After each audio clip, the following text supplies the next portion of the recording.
Kabi-kabilang baha sa Mindanao at Kabisayaan ang namerwisyo bunsod ng pinagsamang epekto ng bagyong Quiapo at Habagat. Ilang tulay ang nasira at may mga bahay na gumuho at inanod ng ilog. May report si Efren Mamak ng GMA Regional TV.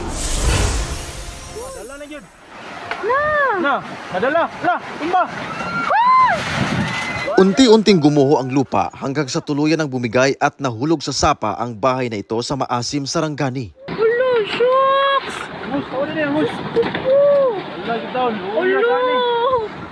Wala na balay. Ang balay na dala. Nakalagit siya. Yes, balay. Naging balay. Isang bahay rin ang nilamon ng ilog sa bayan ng Glan. Hulog isa kayo. Maging tipak ng semento. Pati puno ng niyog, hagip sa ragasa ng tubig. Punang kawayan ba? Sa barangay Kiogam, isang kalsada ang winasak ng baha. Hinambalos naman ng malalaking alon sa dagat ang ilang bangka sa bayan ng Maitum. Sa bayan ng Malapatan, isang hanging bridge ang winasiwas ng mga debris na inanod ng umapaw na ilog. Umaasa ang mga residente ng maayos agad ito ng LGU. Isang hanging bridge rin ang nasira dahil sa matindi ring ragasa ng ilog sa barangay Gasi sa bayan ng Kiamba. Diyos ko po, Data. Nasiraan din ang barangay ng konkretong tulay. Sa barangay Katubaw, napilitan ng lumikas ang mga residente dahil sa pag-apaw ng ilog. Hindi naman alintana ng isang lalaki ang ragasa ng ilog sa General Santos City. Tila chill pa siya ng una, pero nang subukang tumawid, ay mabilis siyang tinangay ng tubig. Ligtas naman siyang nakaahon. Rumagasa rin ang ilog sa barangay Labangal.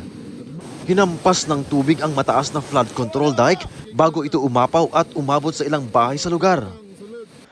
Abot baywang naman ang baha sa Lambayong Sultan Kudarat. Sa bahay na ito, tinitiis na lang ng isang pamilya ang kanilang papag na halos malubog na rin sa baha.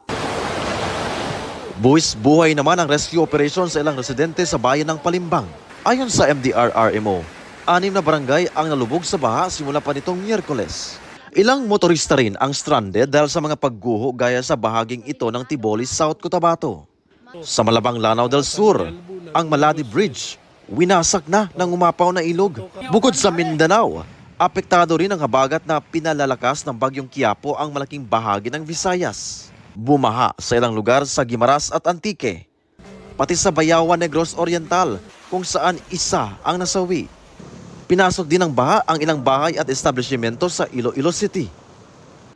Direkta namang naapektuhan ng bagyo ang ilang bahagi ng Northern at Central Luzon kabilang ang Ilocos Norte at Aurora. Ramdam din ang masamang panahon sa Calayan, Cagayan bago pa man maglandfall ang bagyo.